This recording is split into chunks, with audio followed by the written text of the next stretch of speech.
This free step-by-step video comes to you directly from Haynes. You can complete more than 200 jobs on this vehicle when you purchase the complete Haynes online manual at haynes.com. Air filter renewal.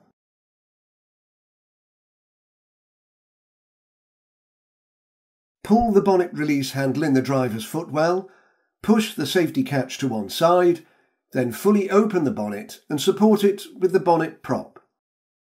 The air cleaner is located in the front of the engine compartment. Undo the two clips and separate the housing halves. Reach in and extract the air filter.